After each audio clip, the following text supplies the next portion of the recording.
Buenas, en el aire cerrando la noche, que llega a sus hogares a través de las señales de Carivisión, Canal 26, Sistema de Cable Tricón 67 de Aster. Como todas las noches en compañía de don Giovanni Almonte y de los Santos. Gracias, don Junior Espinosa. De los primeros días del año, ¿verdad? Sí, los primeros días del año. Gracias por esa calurosa bienvenida que siempre pues nos hace aquí, en presencia de todos los amigos televidentes. Y como siempre, para nosotros es un inmenso placer compartir con ustedes cada día a partir de las 10 de la noche aquí en este su espacio, cerrando la noche.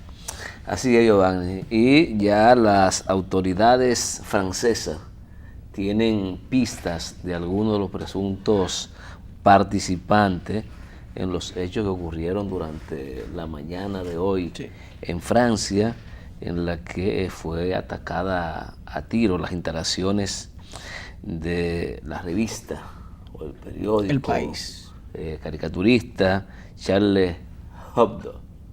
Esto ocurrió y dejó un saldo de 12 personas muertas, entre ellas 2 policías, además de 10 de los integrantes de esta revista, incluyendo su director y uno de los principales caricaturistas de esta publicación, que es ya una tradición en Francia. Según las informaciones, hay 2 hermanos que están siendo buscados por las autoridades, más, y fíjate, jóvenes de 32 y 34 años, los primeros que se han identificado, al igual que un joven de 18 años, como presuntos autores y o participantes en este hecho que ha sido repudiado por casi el planeta. Y la humanidad completa. Casi el planeta. La humanidad completa repudia este tipo de acciones.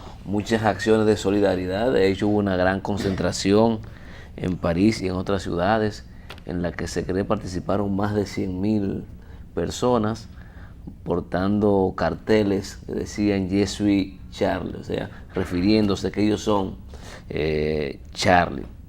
Con relación a esta lamentable situación, hasta ahora nadie se ha atribuido este hecho.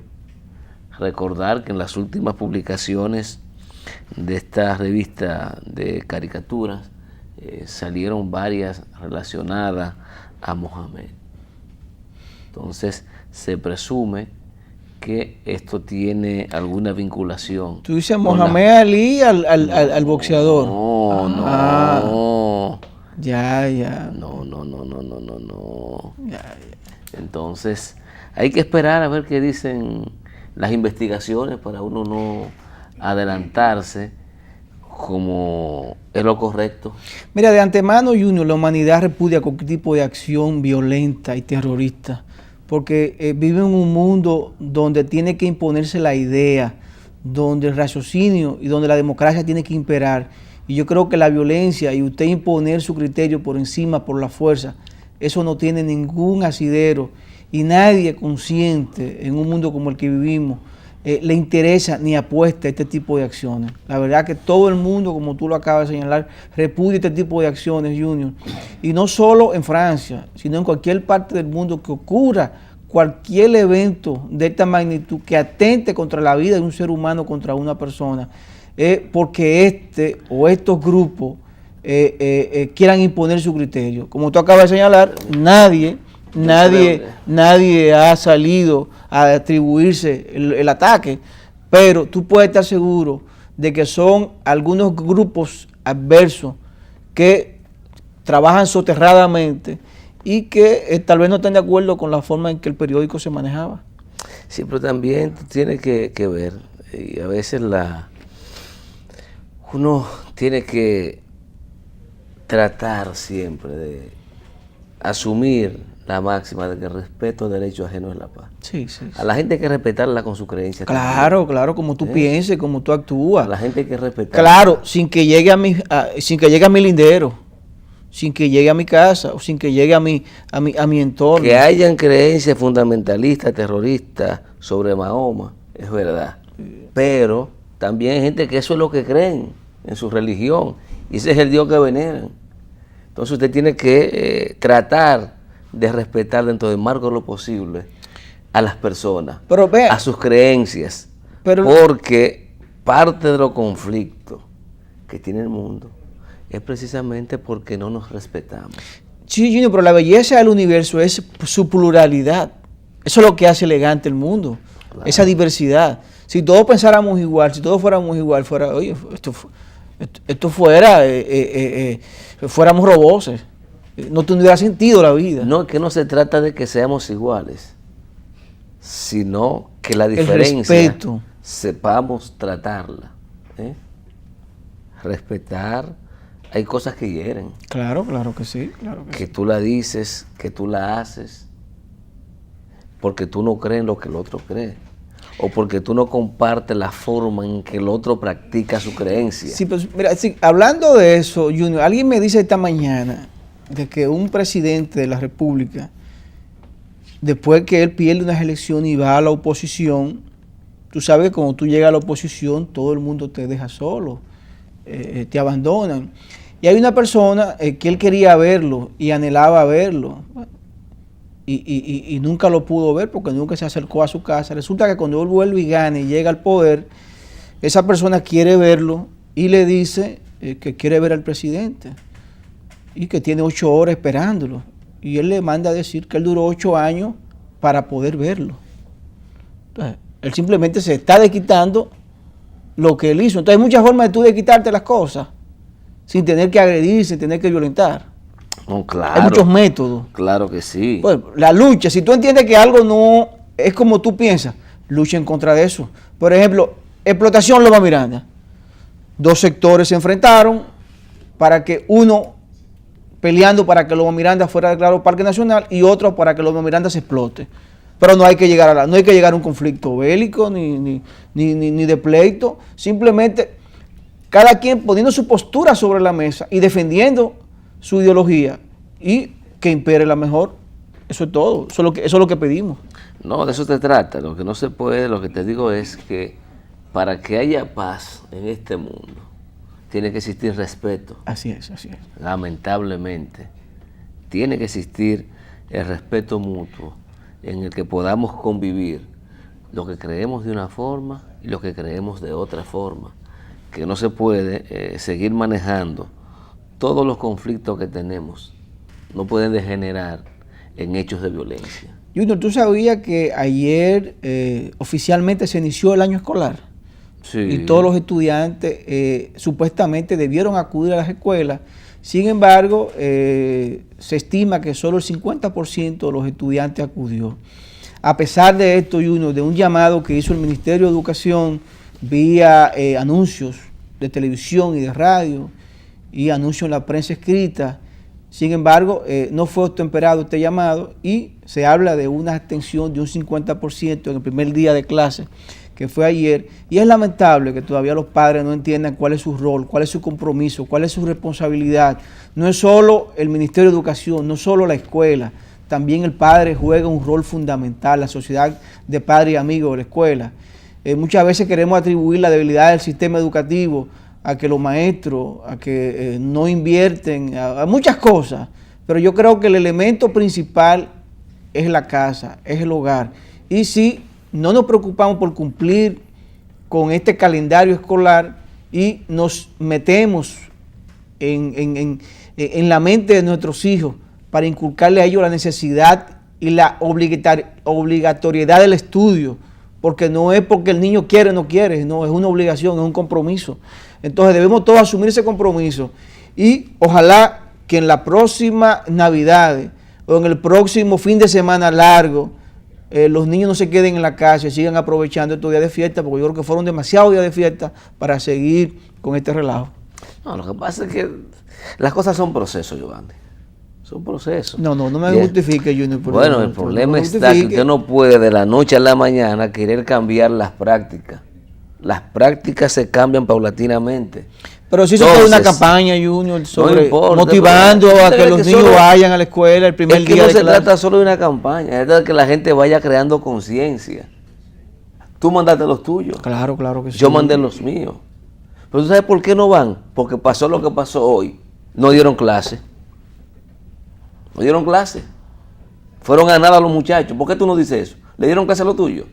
¿Le preguntaste? Claro que sí. No, claro que sí, no. Claro que sí, le dieron clase. Le dieron clase. Tiempo. Le dieron clase. Le dieron clase. Pasan 4 horas haciendo nada ahí. ¿A qué llaman? Vamos a estar claros, ¿a qué llaman los muchachos, Giovanni? Entonces, si existe, lo que te digo si existe esa debilidad, entonces el ministerio... Lo que pasa es que tú sabes que existe y no la dices. Porque tú quieres responsabilizar solamente a los padres. No, si yo tengo la información, la digo, Junior. Hay una responsabilidad compartida. Si yo tengo la información, tú puedes seguro que lo digo. Y yo creo que sí, que inmediatamente cesan las vacaciones, hay que acudir. Pero tiene que ir también el personal completo. ¿Tú fueras a tu trabajo el primer día? Para que imparta la docencia. ¿Tú no fueras a tu trabajo cuando te toque ir a trabajar? ¿Tú vas? Te estoy diciendo que lo que hace falta es que todos acudamos. ¿Por qué? Porque los muchachos fueron, a lo mismo no le dieron clase. Ah, bueno. No le dieron clase y fueron tempranitos como siempre. Y así muchas escuelas tampoco dieron clase. Porque igual los profesores tienen que, ¿sabe qué? Tomar el curso de nuevo. También. Retomar. Porque todo el mundo se desconecta. Todo el mundo se desconecta. Entonces tomar el ritmo. Y eso toma tiempo. Ojalá, te reitero, que en los próximos años automáticamente cesan las vacaciones, pues se reinicie el primer día de clase. Como ocurre, tal como tú señalas, en los centros de trabajo. Sí. Que aunque de manera lenta, y tú lo sabes que es así. Sí, no, es medio lento, pero la gente va. De manera lenta, va y van tomando el ritmo. No, porque la gente va, tal vez no coge el ritmo del trabajo, pero por lo menos sea persona y esté en el lugar de trabajo. Aunque poco a poco vaya otra vez, como el que hace ejercicio, que tiene que ir otra vez adaptando el cuerpo. En otra información, el Partido Revolucionario Dominicano pidió al gobierno transferir, oye bien, las considerables rebajas de los precios de los combustibles y los derivados del petróleo para adoptar medidas que mejoren sustancialmente las condiciones de vida del pueblo dominicano. En ese sentido, están demandando del presidente Danilo Medina que tome acciones inmediatas para disminuir el costo de la tarifa eléctrica, crear mecanismos institucionales a los fines de reducir los precios de los artículos de la canasta familiar y proceder con urgencia a la modificación de la ley 253-12 que estableció la reforma tributaria. Además plantean para dejar sin efecto el ITEVI a la mayoría de los productos de consumo popular e introducir un aumento general de salario y cambiar el perfil de la deuda externa. Lo veo muy bien esa petición del Partido Revolucionario Dominicano, lo veo muy excelente. Eso que sí, que a principio de año. Es correcto sí, que están tratando de hacer oposición, me parece bien. Hagan propuestas en ese sentido. Claro, claro. No dejar solo las voces que no tienen fuerza para eso, sino que todo el mundo se ponga en esa actitud. ¿Tú sabes? De demandar de las autoridades. Tú sabes, Junior, quién está gritando y pidiendo a voces que la vean, que la miren. La jueza Denise Hernández de la Nuez, del Distrito Judicial de Puerto Plata. Esta señora, esta madre dice, aquí a las que son prostitutas le dan seguridad. En cambio yo, que soy una jueza, no la merezco, no la tengo. Esto es a raíz, Junior, de un tiroteo que sufrió su residencia anoche, a eso de las 4:20 de la mañana, donde me imagino que unos vándalos pues dispararon, detonaron una escopeta, 3 cartuchos supuestamente encontraron. Y es lamentable, Junior, que esta jueza, que su hijo fue atropellado el año pasado y que una patrulla fue quien lo atropelló y por negligencia de los oficiales que lo dejaron prácticamente desangrar, tuvieron que amputarle una pierna, un joven de apenas 17 años de edad. Y esta jueza ha encaminado un proceso judicial contra estos policías, en los cuales hay uno que está preso preventivamente, le dictaron 3 meses de prisión preventiva. Sin embargo, ella alega de que la han dejado sola, que la justicia la ha dejado sola y que no le tiene ningún tipo de protección. Yo tengo entendido, Junior, que los jueces, la mayoría, tienen una protección policial en su residencia. Y en el caso de esta magistrada, que está siendo amenazada yo creo que el procurador Domínguez Brito, el jefe de la policía, tiene que garantizarle una seguridad a ella y a su familia. Porque de nada, no estamos haciendo nada, Junior. Precisamente en el día de hoy, que se celebra el Día del Poder Judicial, cuando esta jueza pide a grito que la protejan y que luego resulte que la mataron o mataron a un familiar de ella, Junior. Entonces, no podemos seguir jugando con la justicia, con lo que imparte en justicia, con lo que tiene la responsabilidad. Y si esto es fruto, Junior, de una represalia, fruto del famoso caso La Mulata, donde ella intervino, vamos muy mal, porque entonces vemos que la policía está desacatando las órdenes judiciales, que no es algo nuevo, siempre ha sido así. Hemos visto incluso en cuarteles y en recintos carcelarios, donde va una orden emitida por un juez y le da la libertad a un reo, y el jefe del cuartel o del penal dice, no, ese no se va, digo yo. Entonces no puede ser así. La policía no puede estar por encima de la justicia en ningún momento. Y lamentamos la verdad la situación de esta magistrada.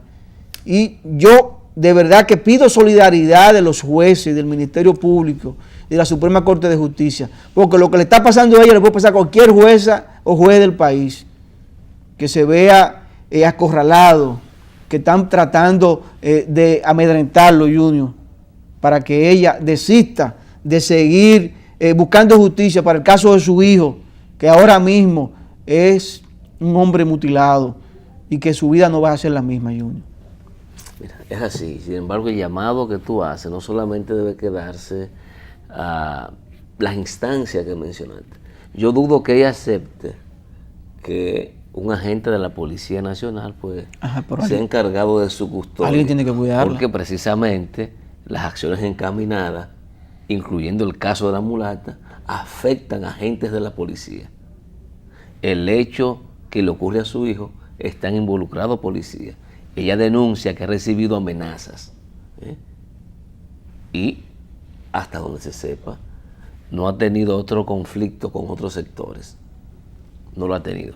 Por lo tanto, aquí quien tiene que asumir con responsabilidad el caso es el presidente de la Suprema Corte de Justicia y presidente del Consejo del Poder Judicial, el magistrado doctor Mariano Germán Mejía, que es además el jefe jerárquico de esta magistrada, que ciertamente necesita de la protección social del Estado. Es una funcionaria servidora pública que está siendo víctima de esta situación, digamos, inexplicable, sospechosa, además de que no le hayan brindado los servicios de seguridad que amerita. Le tirotearon la casa, mañana puede aparecer muerto. Claro que sí. Ella y su familia, y quedará como un caso más en la República Dominicana, lo cual no debe ocurrir. No dicen qué tiempo. Mira, Junior, de hacer la pausa. Dame 2 minutos nada más, la verdad, porque hay un caso que ¿qué te digo? Es lamentable lo que pasó a principio de año, el 2 de enero, en la delegación diplomática de la República Dominicana en Haití, donde pues fueron retenidos 5 empleados de esta delegación. Y la verdad que no hay, esto fue en el consulado de Ansipitri en Haití, y no vemos ninguna acción diplomática de parte de la Cancillería o ningún personal diplomático jerárquico que deplore este tipo de acción. Yo creo que esto es algo humillante, porque una delegación diplomática es prácticamente un pedazo de tierra de nuestro país, en cualquier país donde nosotros estemos designados o estemos funcionando con una sede diplomática. Recuérdate el caso que pasó recientemente el caso británico, que se casaron, que hubo un casamiento homosexual de gays. ¿Qué pasa? La República Dominicana no puede inmiscuirse porque eso fue hecho en una delegación diplomática, que es un territorio que no tiene ningún tipo de jurisdicción. Entonces ellos lo pueden hacer cada vez que quieran. Entonces, en el caso de nuestro consulado en Haití, en Ansipitri, las autoridades haitianas tienen la obligación de proteger esa delegación, Dominicana, esa delegación diplomática, y es una responsabilidad del Estado haitiano. Sin embargo, las autoridades dominicanas se han quedado calladas ante esto. El ministro Andrés Navarro ha dicho que va a relanzar las relaciones internacionales y exteriores del país. Incluso está hablando de una cumbre diplomática entre el pueblo haitiano y el pueblo dominicano para que estas relaciones sean cada vez más fluidas. Sin embargo, vemos que sectores están torpedeando este tipo de acciones. Es lamentable, Junior, y que esto de verdad es una vergüenza para nosotros, como país, como Estado, como nación, que suceda y que nadie haya dicho esta boca es mía, Junior. Vamos a la pausa y en breve continuamos con Cerrando la Noche.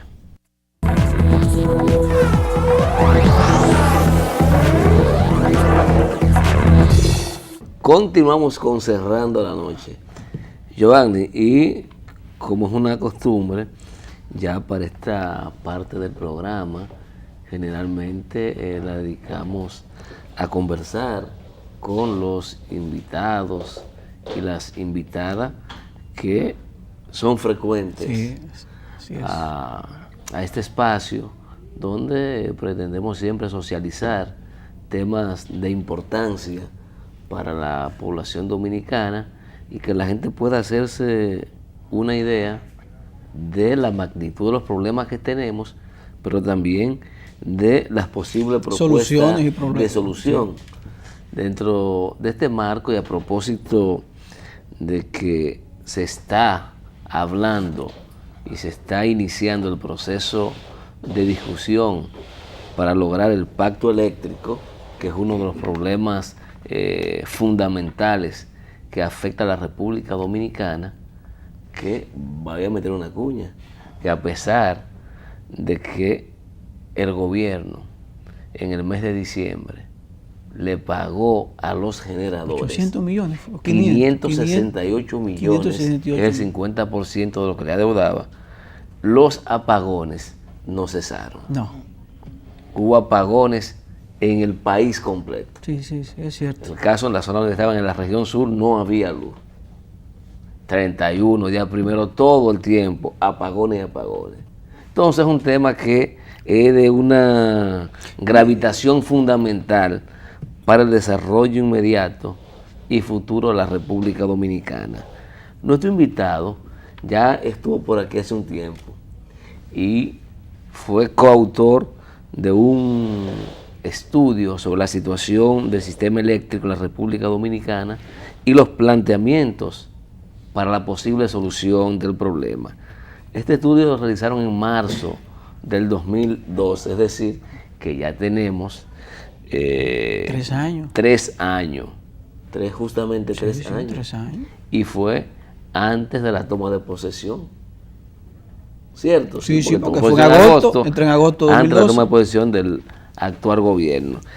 Y para hablar un poco del estudio, refrescarnos y lo que ha ocurrido del estudio a la fecha y la perspectiva, porque coincidencialmente el estudio planteaba soluciones al 2016.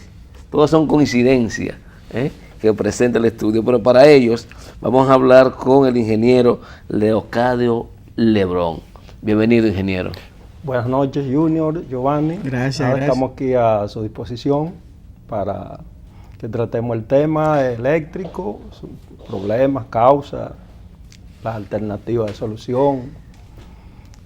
Vamos a iniciar por ahí. Es un tema capital, Junior, porque de verdad que preocupa a todos los dominicanos, a todos, sin importar la jerarquía social que pertenezca.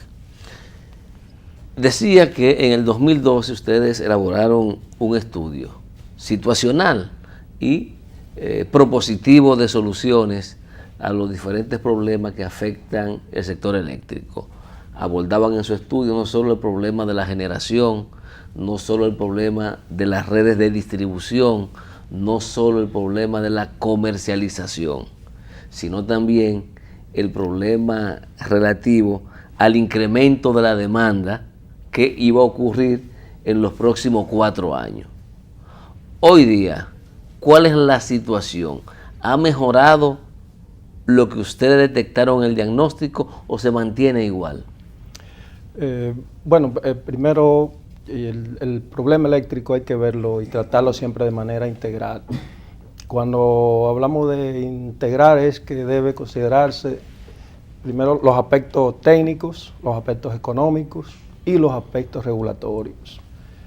Y en ese mismo sentido hay que considerar la generación de electricidad, la transmisión o el transporte desde la planta a las subestaciones, que son la frontera con la distribución. Asimismo, hay que ver también los temas de distribución y comercialización de la energía. Y por el otro lado, los contratos y la regulación por parte específicamente de la Superintendencia de Electricidad. Sobre la pregunta con relación al estudio, lo que se ha hecho, nosotros ahí en ese estudio, dentro de las alternativas de solución, planteábamos aumentar la capacidad de generación de plantas de mínimos costos. Cuando hablamos de mínimos costos nos referíamos al carbón mineral, al gas natural, aunque el gas natural tiene sus dificultades en este momento, y alguna generación de energía renovable, eólica, solar, que ya su precio, las inversiones son mucho menores a 5 o 6 años atrás. Sobre la generación, el proyecto de la planta Punta Catalina, eso lo podemos ver como un avance, un proyecto que está ahora mismo en ejecución. En ese documento nosotros planteábamos, de acuerdo a la demanda de energía del sistema, la demanda de energía del sistema en los últimos 20 años ha crecido un promedio de 5.5 promedio anual. 5.5 promedio anual, la demanda de energía. Entonces, para satisfacer esa demanda, nosotros habíamos realizado una proyección de que se necesitaban, para suplir la demanda 100%, que existiera una reserva, como debe haber en todo sistema eléctrico de país desarrollado o en desarrollo. Nosotros planteábamos ahí que había que instalar más de 2.000 megavatios, alrededor de 2.000 megavatios al 2016, partiendo de esos criterios. Y en ese mismo orden planteábamos, que el gobierno tomara la iniciativa, proponíamos que comenzara con unos 1.500 megavatios y el sector privado que instalara los siguientes megavatios. En fin, que en el aspecto de generación, reiterando, el proyecto Punta Catalina es parte de esas necesidades de planta, considerando el cambio de la matriz energética, o sea, incluyendo más carbón, sustituyendo más petróleo, fuel número 6, gasoil. Pero esa solución ya trasciende el 2016, porque parece que los avances de las plantas no van a estar listas para el 2016, evidentemente. Si tomamos en cuenta que la proyección de su estudio estimaban que el tiempo aproximado de construcción de estas plantas era de 4 años. Sí, así es. Lo que pasa es que una planta carbón, para su puesta en operación. Sí, puesta en operación, por un tiempo entre 36 meses y 48 meses. En este caso, el cronograma de ejecución establece que la planta estaría ya en el segundo semestre del 2017. Ahora, recuerden que es un proyecto muy grande, muy ambicioso. Había que cumplir con la legislación, en especial con la ley 340 de compra y contrataciones.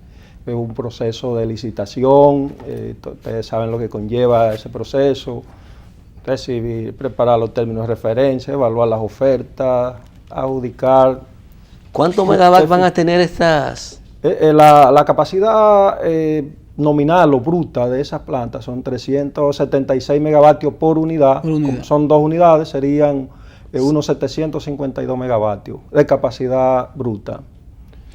Esto significa, ingeniero, entonces, que no hay muchas esperanzas que en los próximos 2 años, que en los próximos 6 años tengamos solución al problema eléctrico, si lo tomamos como muchas personas lo ven, que es solo un asunto de generación?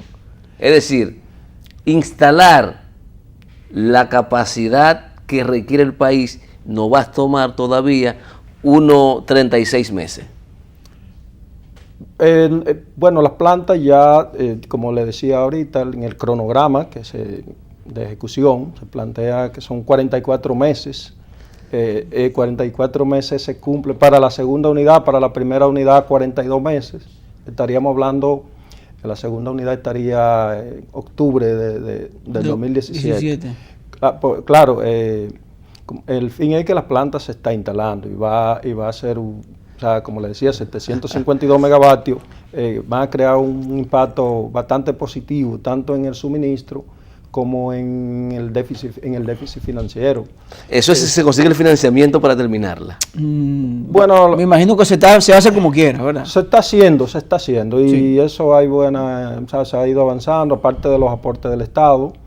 También se ha estado trabajando paralelamente con la gestión del financiamiento y va bastante positivo ese proceso. Usted, como un estudioso de la materia, que ya realizó ese estudio en el año 2012 y que prácticamente tuvo la visión de proyectar cuál sería una de las soluciones para resolver el problema eléctrico en el país, y vemos que ya el vicepresidente de la Corporación de Empresas Eléctricas Estatales pues asume la construcción de 2 plantas a carbón, y recuérdese que señaló que eso se iba a hacer por encima de quien sea, y así se está haciendo, para bien del país, para bien de la nación. Sin embargo, ¿cuáles serían los pasos a dar o que debe hacer la Corporación de Empresas Eléctricas Estatales para que por lo menos de aquí al 2020 nosotros tengamos resuelto el problema eléctrico? Estamos hablando que se están construyendo 2 plantas a carbón. ¿Cuántas más harían falta? ¿Y qué otras energías renovables haría falta de instalar para que por lo menos en problemas de generación, en materia de generación, tengamos eso suplido totalmente? Yo diría que habría que instalar adicional a la planta que se está construyendo. Los 700 y pico. A los 700 y pico, alrededor de 1.500 megavatios más, porque nosotros, la República Dominicana tiene que aspirar en algún momento, y no debe ser más del 2020, a suministrar de 500 megavatios. A suministrar el 100% de la energía y disponer de una reserva adecuada, que puede ser de un 15, un 20%, que en ese caso nosotros podemos referirnos al sistema eléctrico de Puerto Rico, ¿no? Nosotros, en la República Dominicana, el sistema eléctrico interconectado, si chequeamos los informes del organismo coordinador, se dice que hay alrededor de 3.700 megavatios instalados, incluyendo la planta Quiqueya 1 y 2, que aunque la planta Quiqueya 1 abastece de energía a la Barrigol, pero hay alrededor de 3.700 megas. Ahora, cuando vamos a los mismos informes... ¿Eso me incluye la antigua Coyentry? Se incluyen todas las plantas. Eso en papeles. Muy buena esa observación. Sí. Ahí era que iba. ¿Qué pasa? Cuando revisamos las estadísticas de operación de las plantas, nos encontramos que la generación promedio, la capacidad promedio que se abastece es de alrededor de 1.650 megavatios. Esa es la realidad. Entonces, ¿qué pasa? Que el nivel de suministro todavía está en el orden del 82-83%. Quiere decir que todavía tenemos alrededor de un 17, un 18% promedio de apagones. Pero ¿qué impide, ingeniero, que teniendo una capacidad, digamos, instalada de 3.000 megas, ¿por qué no estamos entonces en condiciones de suplir esos 3.000? Muy buena pregunta, Junior. Hay 2 cosas fundamentales: obsolescencia de la planta, ineficiencia. La mayoría de esas plantas funcionan con fuel oil número 6, fuel oil número 2. La parte de la obsolescencia y la ineficiencia, su alto costo de producción al mismo tiempo, incide ahí. Entonces, esa última parte, el costo de producción, que aún la planta en algún caso esté disponible, no se puede operar porque su costo de producción es muy alto. Entonces, ese déficit financiero del sector eléctrico, que en los últimos 9 años ha sumado alrededor de 9.000 millones de dólares. Mucho dinero. Estamos hablando de un promedio de 1.000 millones de dólares por año en los últimos 9 años. Entonces, si se aumenta la capacidad de generación con esa planta y los cobros por parte de la distribuidora se mantienen en los niveles que se han mantenido, entonces el déficit financiero sería insoportable.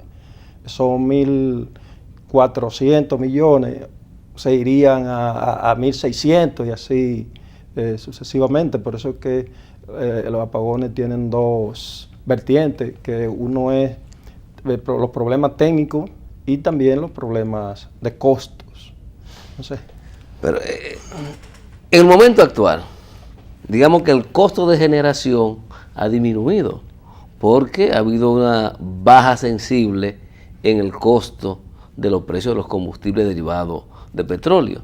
Pero aún así, es una pregunta que tiene vigencia, ¿por qué en la República Dominicana no ha percibido en la cotidianidad, mensualmente, una rebaja en su tarifa eléctrica? Por el contrario, han estado operando aumentos. ¿A qué obedece esta situación?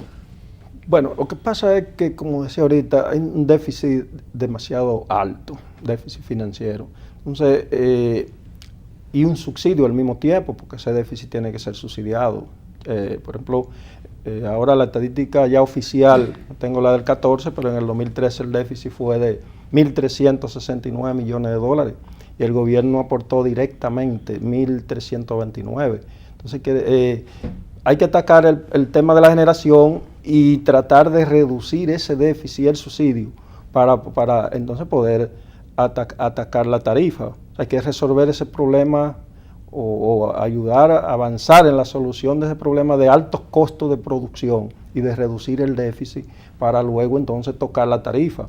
Porque, por ejemplo, estaba viendo una estadística reciente del sistema eléctrico de Puerto Rico. Decía ahorita que el sistema nuestro tiene alrededor de 3.700 megavatios, como decía Giovanni. En papeles. Puerto Rico tiene alrededor de 6.000 megavatios.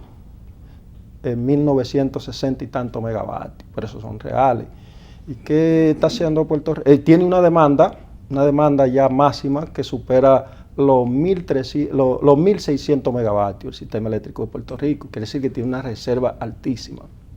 Puerto Rico, adicional a eso, tiene un programa, que pues ahorita en la pregunta de que además de la planta carbón que se está haciendo, bueno, pues en el caso de Puerto Rico, ellos tienen un programa ambicioso de convertir sus plantas, las que funcionan con fuel número 6 y número 2, a convertirla al uso de gas natural y reducir su precio, que es alto, porque al igual que la República Dominicana, no produce ningún tipo de combustible. Entonces, asimismo, la CDE, el gobierno también trabaja en una famosa conversión, que ya tiene alrededor de 10 años. Tenemos años en eso, muchos años. La conversión de la planta Coyentri, que eso alrededor de 10 años no se convierte la planta. Entonces, esos son de los temas en los aspectos de generación.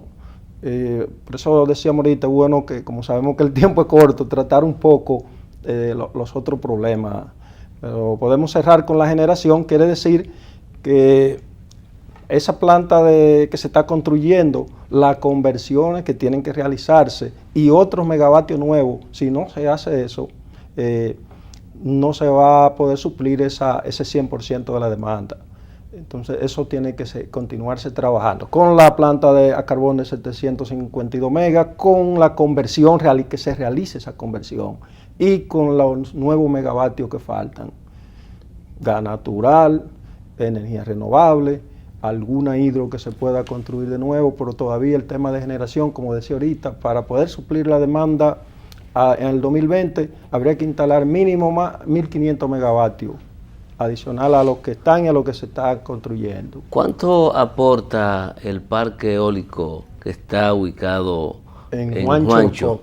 Sí. Ese parque eólico tiene unos 75 megavatios instalados, pero su factor de despacho es entre alrededor de un 35%. ¿Y esos megas vienen todas las centrales que pueden distribuir solo en el sur? No, porque el sistema eléctrico, como decimos, es un anillo. Toda la planta producen, suministran a ese anillo, a esas líneas, esas redes. Y después, dependiendo se distribuye de acuerdo al consumo. ¿Y eso no se puede descentralizar? ese sistema es de que, anillo? es que es al revés, porque nosotros somos una isla, son 48.000 tantos kilómetros cuadrados. Aquí es diferente a Cuba, que Cuba tiene más de 1.000 millones, kilómetros de largo, entonces ahí las pérdidas, por ejemplo, en distribución, en transmisión, serían muy altas, igual que Chile, que tiene, por ejemplo, una extensión territorial. Sí, pero en el caso nuestro, que somos, podríamos decir, como una especie de triángulo isósceles, si se puede decir algo, en realidad lo que conviene es que sea un sistema interconectado. No el sistema aislado, que ya tenemos varios sistemas aislados, como en el este, en la terrena. Entonces, y esos sistemas aislados aquí, porque el sistema interconectado no le garantiza un suministro confiable y también los precios. Con la venia del ingeniero Lebrón, vamos a una pausa y en breve continuamos con esta interesante conversación.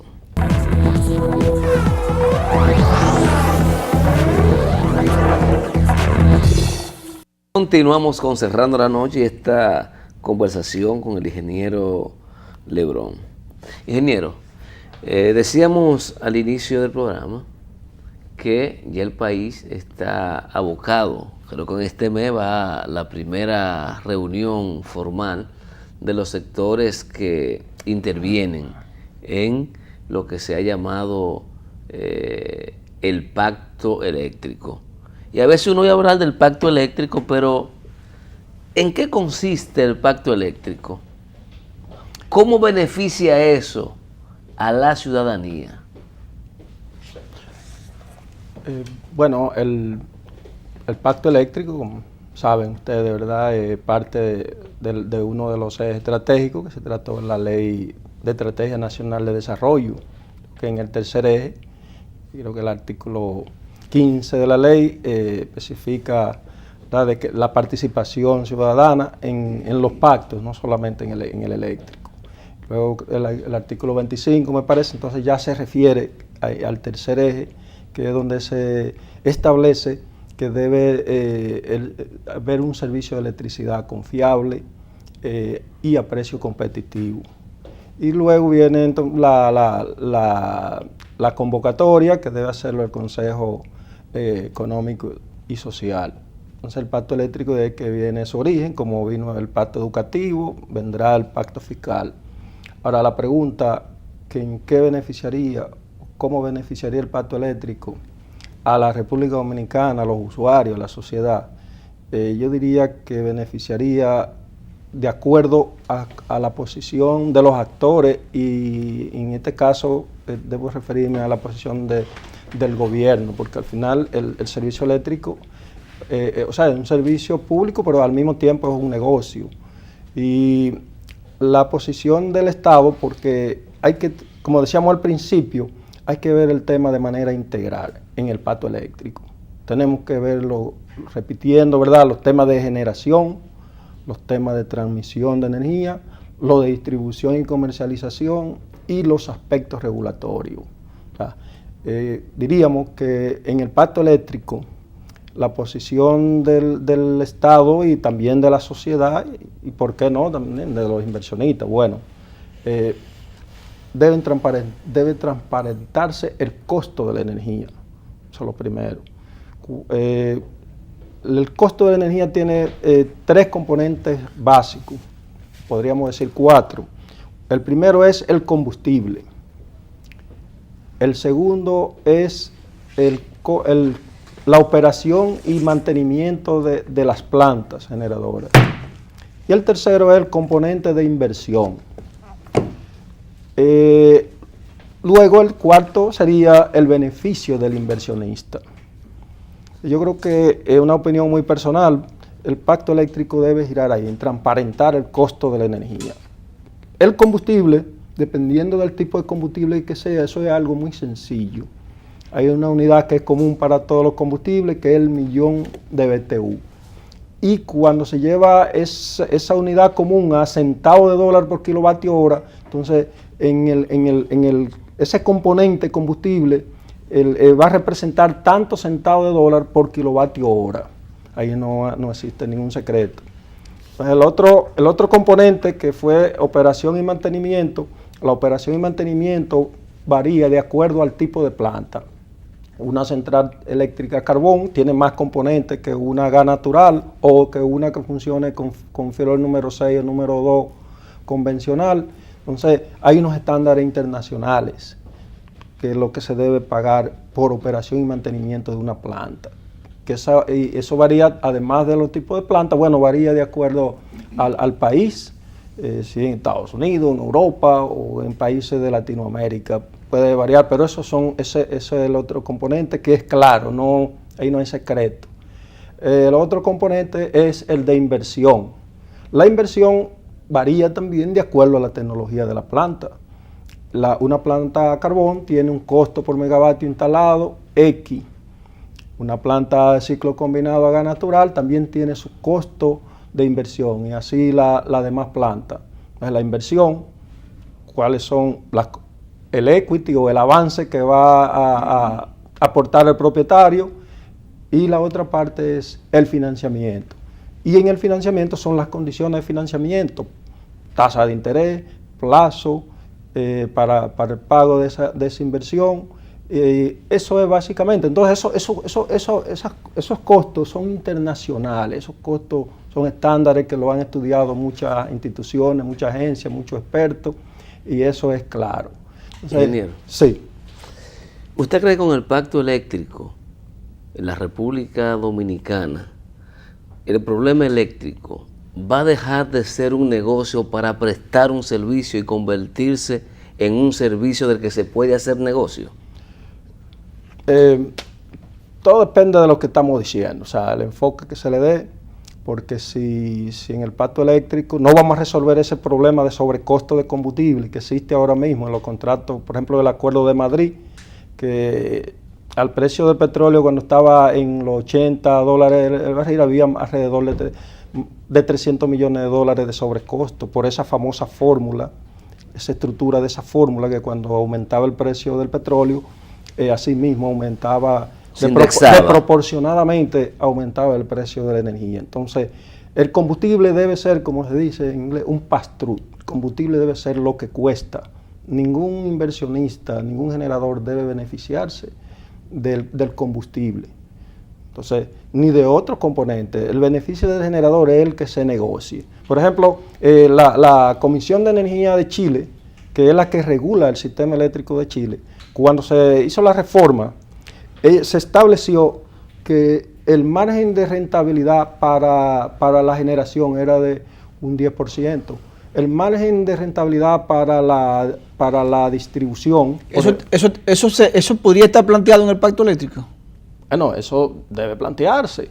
Pero en la distribución, en Chile, por el ejemplo de Chile, que se hizo una reforma similar a la que hicimos nosotros aquí, en el 97-99, en Chile se estableció la margen de rentabilidad en la distribución y comercialización, que fue entre un 7 y un 14%, por lo que decíamos ahorita, que una longitud. ¿Y no debe estar el costo de energía sujeto a la oferta del libre mercado? Bueno, sí, porque la ley 125-01 establece las licitaciones. Pero aún se realizan las licitaciones, el dueño... El Estado debe ser el principal. Tiene que tener sus números. Tiene que haber una regulación. Sí, porque, por ejemplo, yo no planteo que el margen de rentabilidad aquí sea igual que en Chile, un 10%. 25%, un 20%. Vamos a permitirle un poco más por el tema de... Un 20%. Por el tema del riego país y eso, pero no un 30, ni un 40, ni un 60 o más, como ocurre en este momento por el sobrecosto. Entonces yo creo que esos son los aspectos fundamentales. Y el aspecto regulatorio, la superintendencia tiene que ejercer su función, que en realidad la superintendencia, un solo artículo, un segundo, que es el artículo 24 de la ley 125-01, le da toda la facultad a la superintendencia para hacer la auditoría técnica, la auditoría financiera, para regular el sistema eléctrico, sin maltratar a nadie, sino sencillamente aplicar lo que dice la ley. Sí. Cumplir con la ley. Cumplir con la ley, que se beneficien los generadores, pero los beneficios que deben tener y cualquier otro agente que participe. Ingeniero. Fueron claras las declaraciones del ingeniero. Sí, y habrá oportunidad para en otra ocasión seguir hablando del tema eléctrico, de cómo debe estructurarse el pacto. Y yo quisiera que alguien me responda la pregunta que siempre le hago, que si vamos a tener un servicio para hacer negocio o si el sector eléctrico va a seguir siendo un negocio para prestar un servicio, sobre todo malo en la República Dominicana. Creo que hay que vigilar eso, el Estado y los ciudadanos. Bueno, gracias por habernos acompañado. Mañana nuevamente estaremos con ustedes en Cerrando la Noche.